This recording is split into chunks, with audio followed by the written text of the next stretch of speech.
안녕하세요. 만약에 밝은 대낮만 계속된다면 사람들은 며칠 못 가서 다 쓰러지고 말 것입니다. 다들 어둠을 싫어하지요. 하지만 어둠이 있기에 우리는 살아갈 수가 있다는 것입니다. 낮도 밤도 모두 삶의 일부분인 것입니다. 다들 좋은 일만 가득하기를 바라지요. 그러나 추함이 있어야 아름다움이 더욱 빛나듯 시련이 있어야 삶은 더욱 풍요로워진다는 것입니다. 태양의 고마움은 당연한 듯 여기나 새벽별의 기상은 가슴 깊이 각인되지요. 어둠을 뚫고 솟구쳤기에 그런 것 아니겠습니까? 젊은 어부가 바다에서 고기를 잡고 있었습니다. 해초가 많아 고기를 잡는 데 방해가 되었습니다. 그는 화를 내며 불평했습니다. 독한 약을 풀어서라도 이 해초를 다 없애버려야겠다. 그러자 늙은 어부가 말했습니다.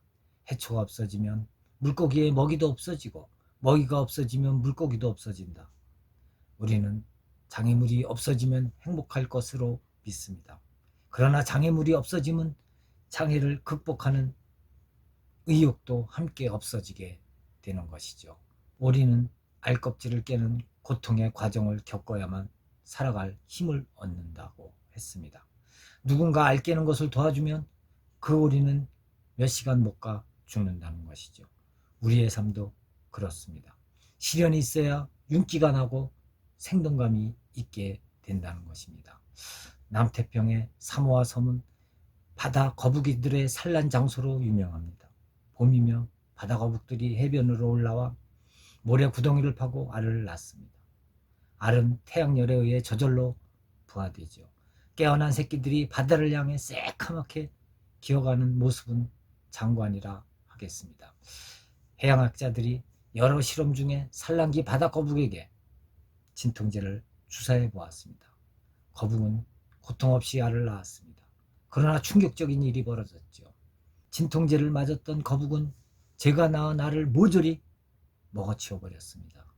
왜 그런 일이 일어났을까? 과학자들은 고통 없이 낳은 알이라 모성 본능이 일어나지 않을 것으로 추측했습니다. 시련과 고통이 있어야 탄생과 성장이 있다는 것이죠. 그림자가 없으면 빛도 없습니다.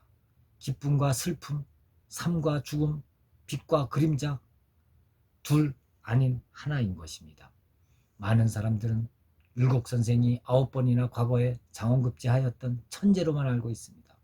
그러나 자존심이 강했던 선생 역시 과거 시험에 실패하였던 아픔이 있습니다. 천하의 영재였던 율곡 선생께서 과거 시험에서 낙방하고 상심해 있을 때 태계 선생께서 위로의 편지를 보냈습니다. 옛사람이 이르기를 젊은 나이에 과거에 오르는 것은 하나의 불행이다 라고 하셨네. 자네가 이번 과거에 실패한 것은 아마도 하늘이 자네를 크게 성취하려는 까닭인 것 같으니 아무쪼록 힘을 써 공부에 정진하시게나. 이 말은 맹자 고자편의 말미에 나옵니다.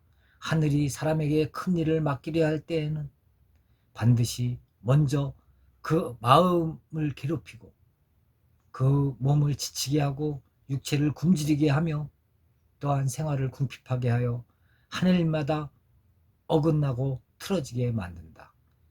이것은 그들의 마음을 움직여서 인내심을 기르게 하고 어려운 일을 더 많이 해낼 수 있는 능력을 길러주기 위함이다. 라고요. 겨울에 모진 한파는 온갖 잡균을 소독합니다. 추위가 강할수록 다음에 결실이 풍성해진다는 것이죠. 하늘이 시련을 주는 것은 가식, 집착, 교만 등 불순물을 걸러내라는 뜻입니다. 맑고 고결한 품격으로 더 큰 일을 하라는 천명인 것입니다.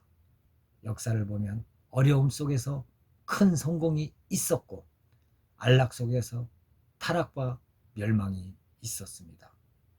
안 될 이유가 있으면 될 이유도 있습니다. 시련과 고통에 당당히 맞서며 의연하게 살아들어갔으면 하는 바람입니다. 감사합니다.